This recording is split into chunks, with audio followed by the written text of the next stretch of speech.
a abrirem suas Bíblias no livro de Salmos, número 46. Nós vamos fazer a leitura de todo este salmo, que é o escopo da pregação. Diz a infalível palavra de Deus: Deus é o nosso refúgio e fortaleza, socorro bem presente nas tribulações. Portanto, não temeremos, ainda que a terra se transtorne e os montes se abalem no seio dos mares, ainda que as águas tumultuem e espumejem e na sua fúria os montes se estremeçam. Há um rio cujas correntes alegram a cidade de Deus, o santuário das moradas do Altíssimo. Deus está no meio dela, jamais será abalada. Deus a ajudará desde antemanhã. Bramam nações, reinos se abalam, ele faz ouvir a sua voz e a terra se dissolve. O Senhor dos exércitos está conosco, o Deus de Jacó é o nosso refúgio. Vinde, contemplai as obras do Senhor, que assolações efetuou na terra. Ele põe termo à guerra até aos confins do mundo, quebra o arco e despedaça a lança, queima os carros no fogo. Aquietai-vos e sabei que eu sou Deus. Sou exaltado entre as nações, sou exaltado na terra. O Senhor dos exércitos está conosco, o Deus de Jacó é o nosso refúgio. Amém. Vamos orar, irmãos. Senhor Deus, tua palavra santa, meu Deus, mais uma vez foi lida, mais uma oportunidade, Senhor, que nós temos de bendizer o teu filho, enaltecer o teu poder, Deus, o teu cuidado, manifestar a todos quantos ouvem, ó Deus, quão grande tu és, que nós temos, ó Deus, todas as razões para buscar refúgio, Senhor, em ti. Senhor, concede-nos por meio do teu Espírito a graça, o favor de podermos expor, ó Deus, com toda fidelidade a tua palavra, e concede também, meu Deus, entendimento aos ouvintes, para que, Senhor, a tua voz seja ouvida, porque é preciso, Senhor, conceder ouvidos, senão, ó Deus, serão apenas palavras pronunciadas, lidas, explicadas e até aplicadas, mas sem o entendimento espiritual, que é o que nós necessitamos, que é o que é necessário, ó Deus, para as nossas vidas, para a eternidade. Ser gracioso, ó Deus, concedendo-nos ouvir e entender, Senhor, a tua voz. Nós te pedimos no nome de Jesus. Amém. Meus irmãos, o título do sermão é Motivos para confiar em Deus. Motivos para confiar em Deus. Nós ainda, irmãos, estamos, podemos dizer assim, na atmosfera da Semana da Reforma, né? Agora, 31 de outubro de todo ano, as igrejas evangélicas, elas reconhecem que essa é uma data simbólica, evidentemente, no dia 31 de outubro, e é um símbolo da reforma, esse avivamento espiritual que Deus suscitou em várias partes do mundo e fez a igreja retornar à Sagrada Escritura, retornar à palavra como sendo sua fonte única, sua regra de fé e prática, sua fonte de direcionamento, de instrução, de orientação. E neste contexto foram levantados muitos homens e mulheres que, além de terem seus olhos abertos, tiveram seus corações inflamados por Deus para esse retorno às Escrituras. Para resumir, irmãos, desde os pré-reformadores, como John Wycliffe, que traduziu a Bíblia para o inglês e ensinava a supremacia das Escrituras, homens como John Hus, inspirados por Wycliffe, que foram tão ousados e seu coração estava tão inflamado que ele morreu queimado numa fogueira em praça pública, porque anunciava essas verdades, anunciava a verdade que a Bíblia era a nossa autoridade maior e não havia nada acima da Escritura, nem igual com a Escritura. Aproximadamente 100 anos depois, Deus levantou os reformadores, os mais conhecidos como Lutero, Calvino, Zwinglio, Knox. Depois vieram os puritanos batistas dos séculos 16 e 17, que devido à perseguição deixaram seu país para fundar um novo país, a Nova Inglaterra. Todos estes arriscaram suas vidas e passaram por muitas situações de grandes dificuldades, grandes aflições. Lutero, um monge agostiniano, que é tratado como um dos principais líderes da Reforma, amava particularmente o Salmo 46, que nós cantamos pela manhã, e recorria a ele frequentemente, especialmente em momentos de desânimo ou perseguição, porque este salmo é um hino de confiança, composto pelos filhos de Corá. O contexto histórico exato é incerto, mas seu conteúdo reflete tempos de crise nacional, em que Jerusalém se via cercada por inimigos, e muito provavelmente se entende que isso se deu durante a invasão assíria no reinado do rei Ezequias. Está lá registrado em 2 de Reis 18 e 19. Nesse tempo, o império assírio era quem dominava o mundo. Ele invadiu Judá, tomou as principais cidades e rumou até, evidentemente, a capital onde se encontrava o rei, Jerusalém. Irmãos, os assírios, eles tinham tanta confiança em si, a soberba era tamanha, era tremenda, que eles desmoralizaram o rei. Eles fizeram questão de falar na língua do povo, para que todos entendessem. O rei chamou alguém que falava e disse para todos que até aquele presente momento ninguém havia podido resistir ao poderio militar, bélico deles, e que o povo não se enganasse, que tampouco Deus de Israel poderia fazê-lo, porque os deuses das outras nações, nenhum deles pôde. Como é que eles poderiam acreditar que agora o seu único Deus poderia resistir? O rei Ezequias então ora ao Senhor e suplica pelo livramento.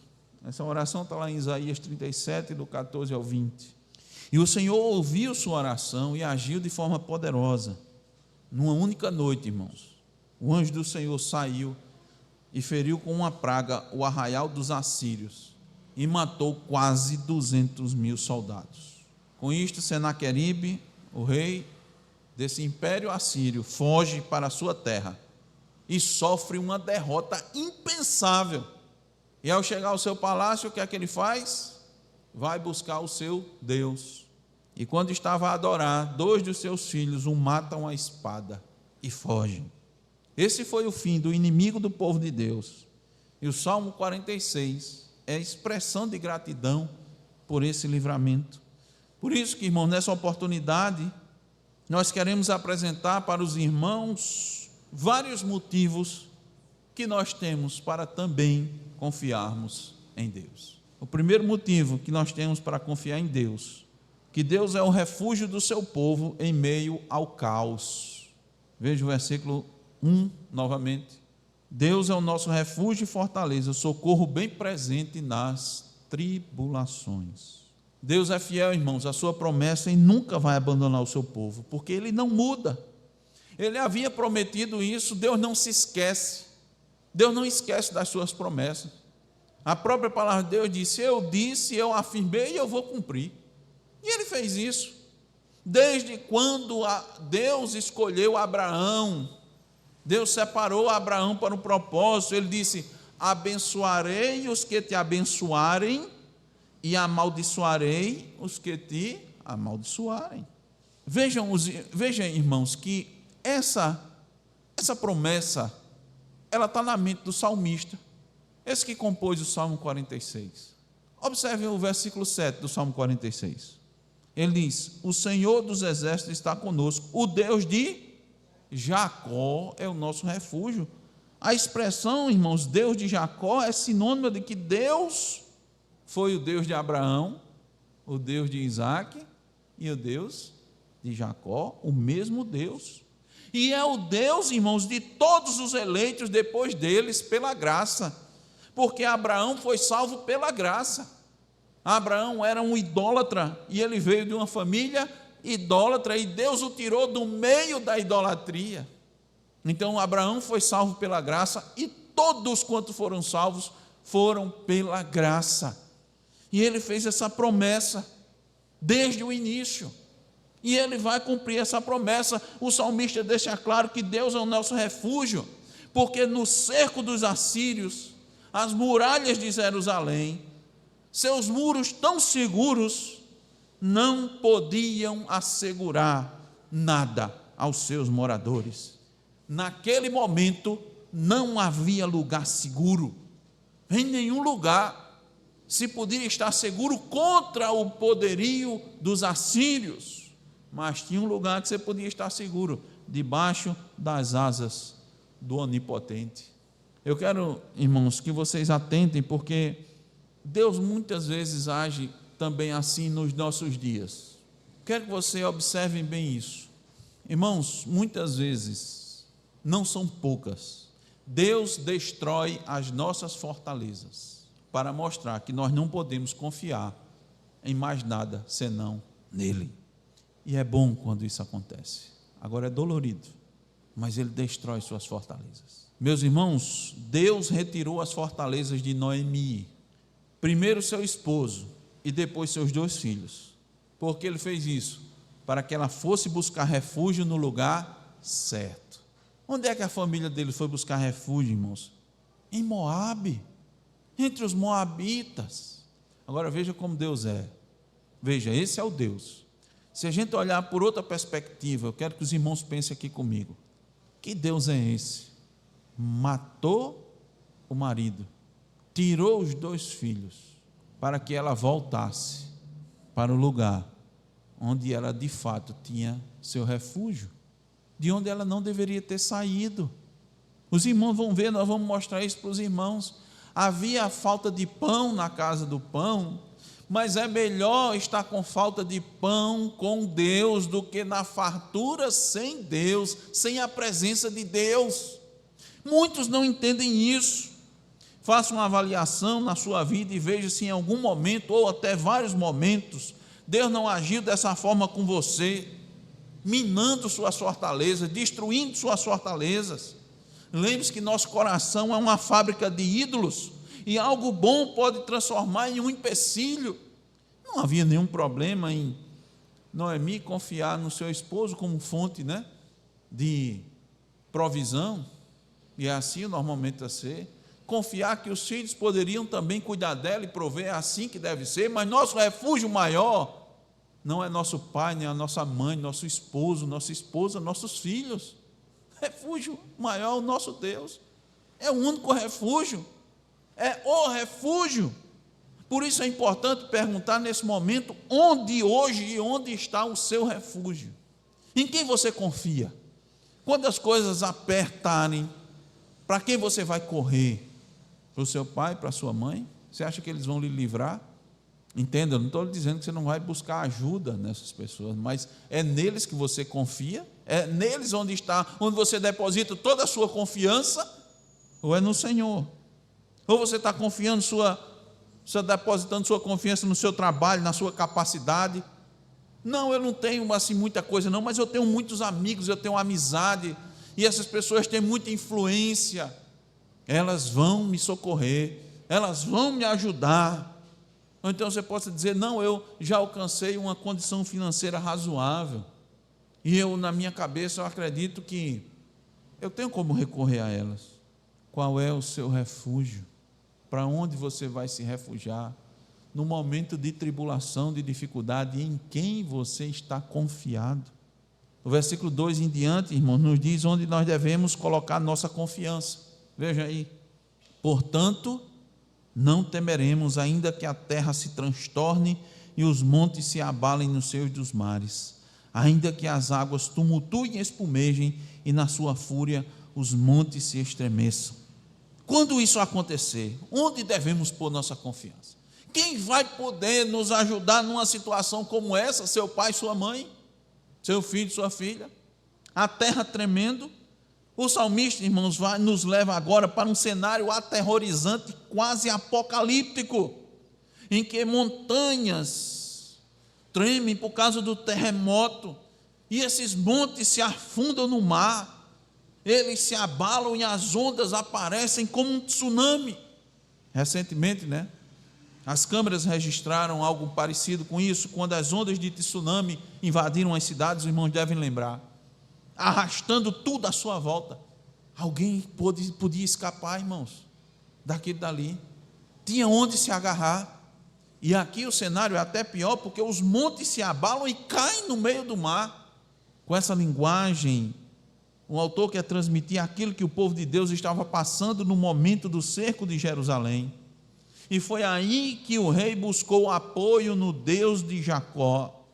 Havia, irmãos, preocupação e temor, mas Ezequias buscou refúgio no lugar certo, e Deus lhe atendeu, não permitindo que ele sucumbisse. E eu sei que nos nossos dias, determinadas notícias, ou mesmo situações difíceis trazem medo, incertezas. Não tem como não ter medo. O medo é inerente, irmãos, da nossa vida, o temor, mas nós não devemos sucumbir ao desespero. Sabe por quê? Porque Deus é o refúgio do seu povo em meio ao caos. Nós podemos, como Ezequias, recorrer a Deus. Eu imagino que os irmãos tenham a noção de que não tinha como, não havia solução humana naquele momento para aquele povo. Não havia solução humana, mas sempre tem, irmãos, a solução divina. Por quê? Porque Deus é o nosso refúgio. Deus é o refúgio do seu povo em meio ao caos, em meio à dificuldade, em meio à tribulação, à turbulência. Deus é o refúgio do seu povo. Esse é o primeiro motivo para confiarmos no Senhor. Mas eu quero trazer outros motivos. O segundo é que, além de Deus ser o nosso refúgio, Deus está presente com o seu povo em meio às tribulações. Ele está ali no meio. Olha o versículo 4. Há um rio cujas correntes alegram a cidade de Deus, o santuário das moradas do Altíssimo. Deus está no meio dela. Deus está presente com o seu povo. Agora a figura muda, né? Muda completamente. Lá fora os montes estão se precipitando no mar e as águas em grande agitação, e o salmista ao lado de dentro pinta um cenário de calmaria, de tranquilidade. Do lado de cá tem um rio calmo, do lado de lá um mar bravio. Não é interessante isso? Mudou de repente. O interessante, irmãos, é que Jerusalém não tinha um rio físico, mas o salmista está falando de um rio espiritual, que é o símbolo da graça e da presença de Deus. É isso que ele quer transmitir para nós. Os estudiosos dizem que lá havia somente pequenos riachos, e nada parecido como rios grandes, como o rio Eufrates, como o rio Nilo, como o rio Amazonas, que temos aqui, o rio São Francisco. E, irmãos, observem bem, atentem bem para isso. Alguns israelitas se queixavam e até se mudavam para outras regiões, até mesmo ímpias, porque lá haviam rios. E os irmãos sabem, né, que onde há água, há vida, né, assim que se fala. Então muitos israelitas estavam sentindo falta, olhavam para Jerusalém, esse riachinho, 2 riachos, nada se compara com o rio São Francisco. Vou me mudar, porque onde tem água, tem vida, tem prosperidade. Aqui, irmãos, há mais uma semelhança com a atitude de Noemi e seu esposo, de se mudarem de Belém, porque estava faltando pão, para irem à terra dos Moabitas, onde havia pão. Observem os irmãos, não desmarque Salmo 46, mas abra sua Bíblia em Isaías capítulo 8. Isaías 8, do 5 ao 8, diz assim: falou-me ainda o Senhor, dizendo: em vista de este povo ter desprezado as águas de Siloé. A água de Siloé, irmãos, simbolizava a presença de Deus, que correm brandamente, e se está derretendo de medo diante de Rezim, que era o rei da Síria, e do filho de Rematias, que era o rei de Israel do norte, eis que o Senhor fará vir sobre ele as águas do Eufrates, fortes e impetuosas, isto é, o rei da Síria, que naquela época era Nabucodonosor, com toda a sua glória, águas que encherão o leito dos rios e transbordarão por todas as suas ribanceiras, penetrarão em Judá, inundando e passando por ele, chegarão até o pescoço, as alas estendidas do seu exército cobrirão a largura da terra. As águas de Siloé eram humildes demais, né? Mas contavam com a presença de Deus. Deus estava ali presente. Deus era o seu maior trunfo. Isso significa, irmãos, que quanto mais distantes de Jerusalém, quanto mais distante do refúgio, quanto mais distante das águas tranquilas, o povo de Israel estava sujeito às águas que tumultuavam e espumavam. Eu pergunto, quantas pessoas que se dizem crentes não estão indiretamente fazendo isso? Dizendo que confiam no mundo ao se afastarem de Jerusalém. Quantos não estão confiando na abundância das águas, das riquezas, dos recursos do mundo e se afastando de Deus?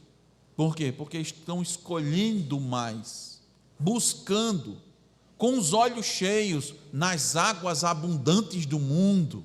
Estão servindo a Deus, mas diz assim, eu estou servindo a Deus, mas aqui Deus está me dando, não é só um riozinho, um riacho, tanto rio lá fora, caudaloso. Quantos não estão confiando nas abundâncias das águas, da riqueza, dos recursos do mundo e se afastando de Deus? Quantos não vão para distante da casa de Deus, como Noemi, e acabam perdendo o que lhe é mais valioso? Quantas vezes tomamos decisões buscando simplesmente nossa segurança, confiando na nossa capacidade, na nossa competência, no nosso pensamento? Fazemos isso para no final vermos o quanto é inútil e doloroso deixar de confiar no Senhor. Quantas vezes você não abandonou o manancial da palavra de Deus, à procura das águas em abundância do mundo? Ficou encantado com as muitas águas e esquece que essas águas podem se tornar bravias. Ló foi atrás dos grandes mananciais das campinas de Sodoma e Gomorra, não foi, irmãos? E pagou um alto preço. Abraão ficou com o mato mais sequinho, correspondente a um riacho, né? Comparado às campinas lá. As nossas decisões, irmãos, trazem consigo muitas consequências. Muitas consequências. O mundo tem rios e rios de oportunidades. Não é melhor o pequeno manancial calmo e tranquilo, indicado pelo Senhor, no qual você pode se saciar, do que os grandes mananciais escolhidos por seu coração enganoso? Não é melhor ficar na segurança do pequeno manancial, onde a presença do Senhor é garantida, do que arriscar nos grandes mananciais e não ter a certeza que o Senhor vai estar lá? Eu pergunto, há coisa melhor do que a presença do Senhor? Porque ter a certeza que Ele está conosco nos dá segurança, independente da situação, independente do caos, independente da tribulação. Por isso, no versículo 5, voltando para o Salmo 46, está dito, Deus está no meio dela, jamais será abalada. Deus a ajudará desde o amanhecer. Por que ela não vai ser abalada? Porque Deus está presente, irmãos. É por isso. Lá fora, os montes estão tremendo, sendo jogados no meio dos mares, as águas estão revoltas, mas aqui, Deus, por estar no meio dela, não vai abalar. Ela não vai estar abalada. Essa é a nossa segurança, irmãos. É a segurança da igreja, é a segurança do crente, do cristão.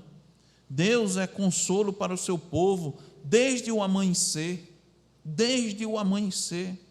Vejam agora o verso 6.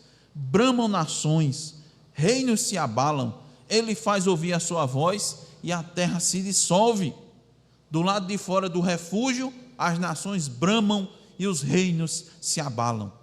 Isso quer dizer o quê? Que a coisa está feia, o negócio está complicado lá fora. No contexto do Salmo, irmãos, a cidade de Jerusalém estava cercada por um exército fortíssimo, numeroso, que pertencia nada mais nada menos ao imperador do mundo naquela época. Ezequias e o seu povo ali acuados, praticamente desarmados no interior da cidade. no refúgio, confiando somente o quê? Na oração, né? Ezequias fez o quê? Disse orar. Por quê? Porque logo ao amanhecer, irmãos, a cidade vai ser invadida. Mas o salmista nos diz que, de repente, Deus faz ouvir a sua voz e a terra se dissolve. Porque quando Deus fala, irmãos, a agitação acaba. Nós é que ficamos perturbados com a agitação ao nosso redor. Um grito daqui, outro grito dali. Acontece uma coisa, acontece outra da nossa vida. E nós ficamos cercados em meio aos problemas. A tribulação vem. Nós ficamos zonzos. Mas nós precisamos lembrar que quando Deus fala, as coisas se acalmam. Pregação que fizemos lá em Lucas. Quem é este que até o mar e as ondas e o vento lhe obedecem? Cristo falou, irmãos, e tudo se acalmou. O que é que o salmista está dizendo? Não precisamos temer. Por quê? Olha o versículo 7. O Senhor dos exércitos está conosco. O Deus de Jacó é o nosso refúgio. Temos, irmãos, vários motivos para confiar em Deus. Deixa eu lembrar os irmãos. O primeiro, Deus é o refúgio do seu povo em meio ao caos. Segundo, Deus está presente com o seu povo em meio às tribulações. Terceiro, Deus reina soberano e vai trazer paz ao seu povo. Olha o versículo 8. Vinde, contemplai as obras do Senhor, que assolações efetuou na terra. Irmãos, a estratégia daquela época, de guerra daquela época, era o combate iniciar quando terminava a madrugada. Mas o guarda de Israel, que protege a cidade desde cedo da manhã, vai ajudá-la. Não é isso que o salmista diz? Qual era o cenário daquela época? Era mais ou menos o seguinte: lá em Jerusalém, chegou a noite, o povo vai dormir, mas a imagem do acampamento dos assírios não sai da cabeça deles, né? Muito provavelmente, irmãos, a grande maioria sequer conseguiu dormir. Por quê? Porque eles sabiam que logo cedo de manhã a cidade seria invadida pelos impiedosos assírios. Irmãos, para os irmãos terem ideia, registros históricos, não é só a escritura não, a escritura registra também, mas registros históricos mostram as seguintes práticas extremamente violentas dos assírios. Isso era uma prática comum dele, viu? Empalação. Os inimigos capturados, derrotados, eram empalados vivos em estacas diante das muralhas das cidades conquistadas. 2 Reis 18, 13 até o 2 de Reis 19, 37 faz eco a esse contexto. Então eles faziam empalação, eles faziam esfolamento. O que é isso, irmãos? Retirar a pele. Eles retiravam a pele das pessoas vivas. Quem ousava se rebelar contra eles, eles faziam isso e botavam onde? A pele das pessoas exposta nas muralhas da cidade para desencorajar qualquer outro a se rebelar. Decapitação era uma coisa normal. Cabeças eram empilhadas aos montes. Mutilações, mãos, orelhas, narizes, línguas cortadas, olhos arrancados de prisioneiros. Quantos inimigos não eram queimados vivos em fogueiras? Esses eram os assírios. Por isso os irmãos não se surpreendam quando Deus mandava Israel executar juízo contra determinadas nações. Não se espante não. Deus é justo. Voltando ao cenário, irmãos, o povo de manhã vai até os muros e quando olha lá para baixo vê algo inesperado. Cadê aquela movimentação do acampamento de quase 200 mil homens? O que eles viram foi dezenas de milhares de cadáveres inertes.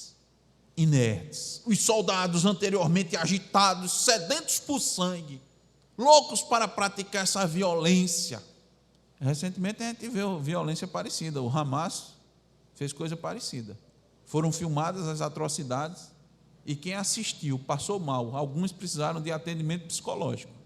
O Hamas fez isso, coisa parecida com essa. O povo não viu mais os soldados violentos. Viram o quê? Olha o versículo 8. O salmista chama eles para ver, sabe o quê? Vinde, contemplai as obras do Senhor, que assolações efetuou na terra. O soberano assolou. Seu furor se voltou contra os inimigos do seu povo. Sem Israel, irmãos, lançar uma flecha sequer, Seu povo precisa contemplar para não esquecer dos seus grandes feitos. Deus, irmãos, é o mesmo ontem e hoje. Triste daquele que se volta contra o povo de Deus nos dias de hoje. Triste é aquele que se volta contra a igreja de Deus. Triste é aquele que faz um mal contra um eleito de Deus. Ele declarou guerra ao Deus Todo-Poderoso que faz assolações na terra. Nós não podemos nos esquecer disso. Deus destrói os inimigos do seu povo, porque são também seus inimigos. Todos os seus filhos precisam contemplar os seus feitos.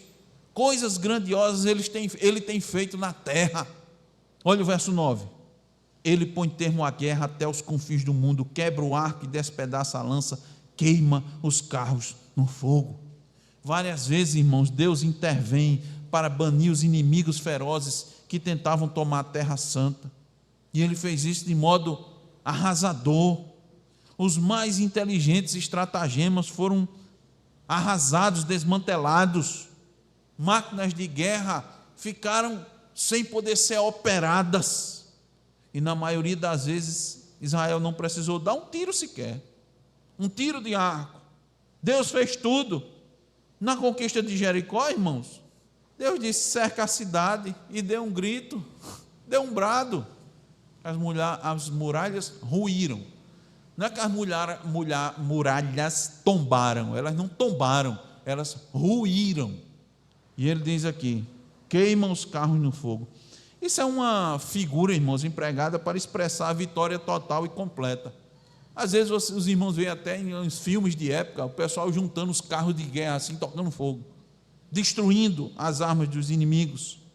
O Senhor dos exércitos, irmãos, continua conosco, protegendo a igreja, destruindo o arco e a lança, queimando os carros no fogo. E muitas vezes a gente sequer vê. Você passa por livramentos que nem vê. Por isso que ele diz no versículo 10, a parte A: aquietai-vos e sabei que eu sou Deus. Quando ele está falando isso, irmãos, ele não está falando para o povo de Deus, não. Ele está se dirigindo para os inimigos do povo de Deus.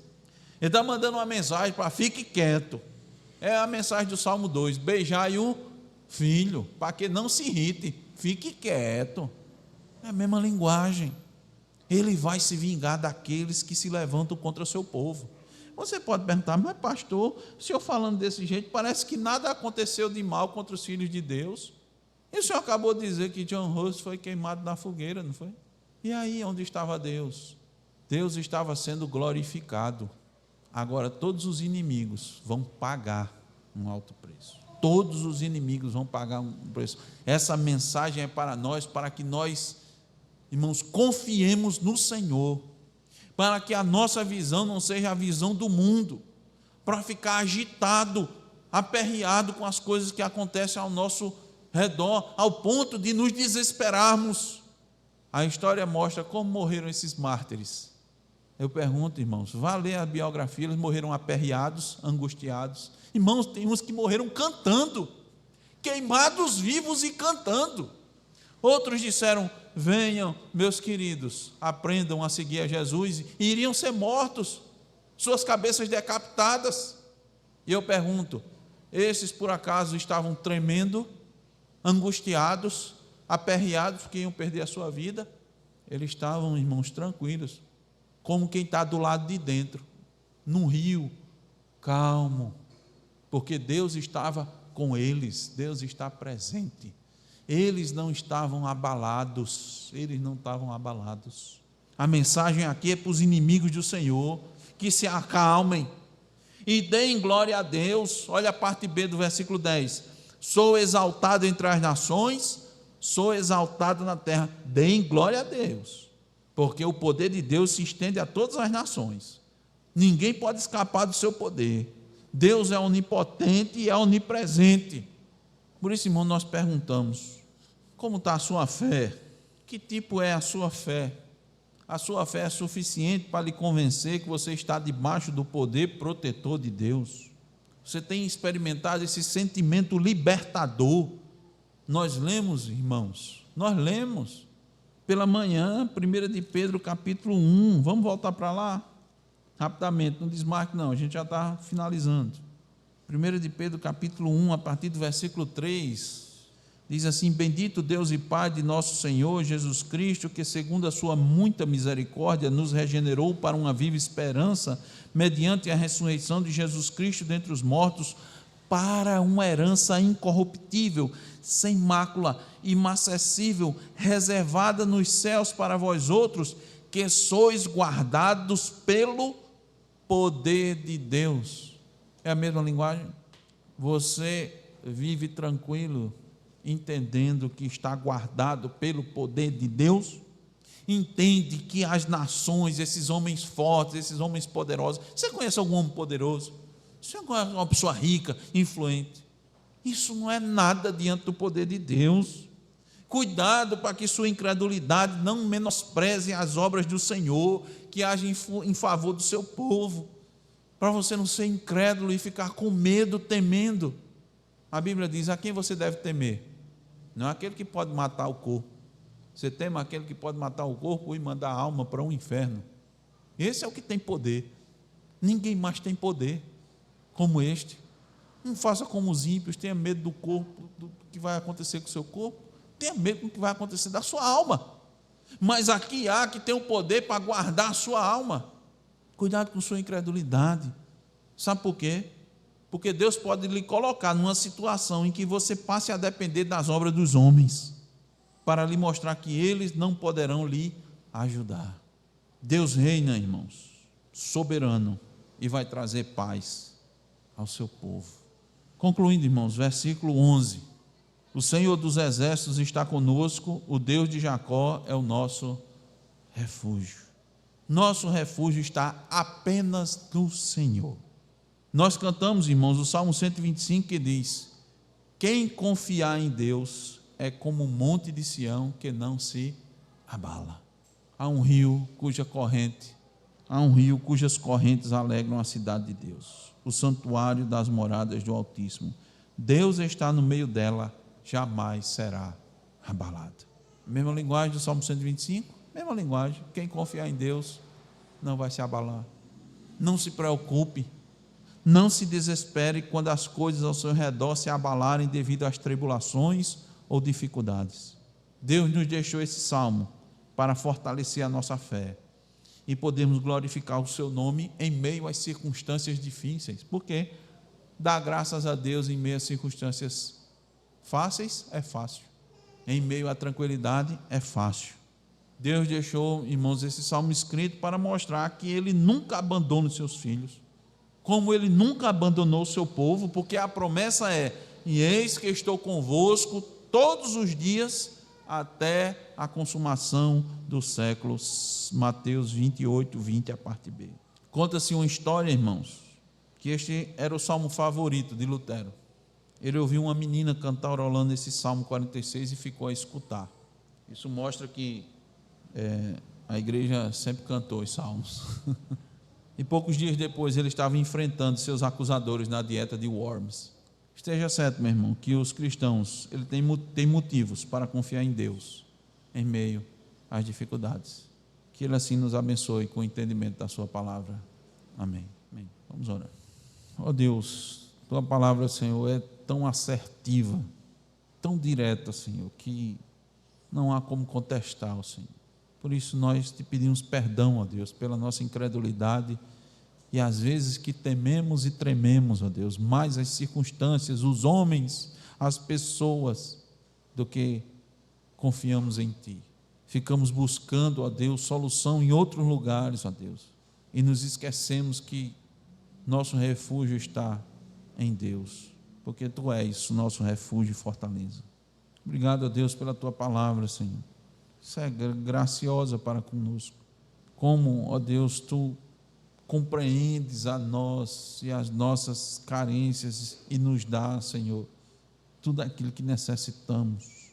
Nos dá, ó Deus, o ânimo, a força, a instrução, a direção.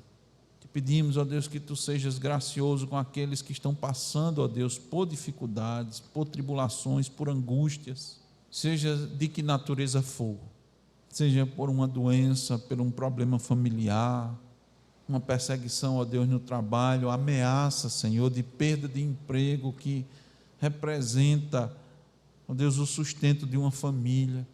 Aqueles que estão, ó Deus, nessa circunstância, nessa situação, mostra-lhes, ó Senhor, que Tu és o único refúgio, e o Senhor não abandona o Seu povo, o Senhor não abandona os Seus filhos, o Senhor está com eles, o Senhor está presente, e o Senhor vai trazer paz, a vitória está garantida, e no fim Tu has de ser glorificado.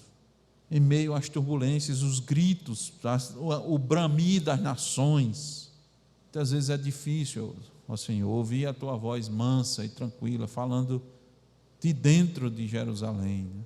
Mas ajuda, Senhor, dar que o Teu povo desfrute, meu Deus, dessa tranquilidade, dessa paz, que só o Senhor pode dar. Paz em meio ao caos, paz em meio às tribulações, paz em meio às dificuldades. Assim nós te pedimos, Senhor, no nome de Jesus. Amém. Amém. Encerramos.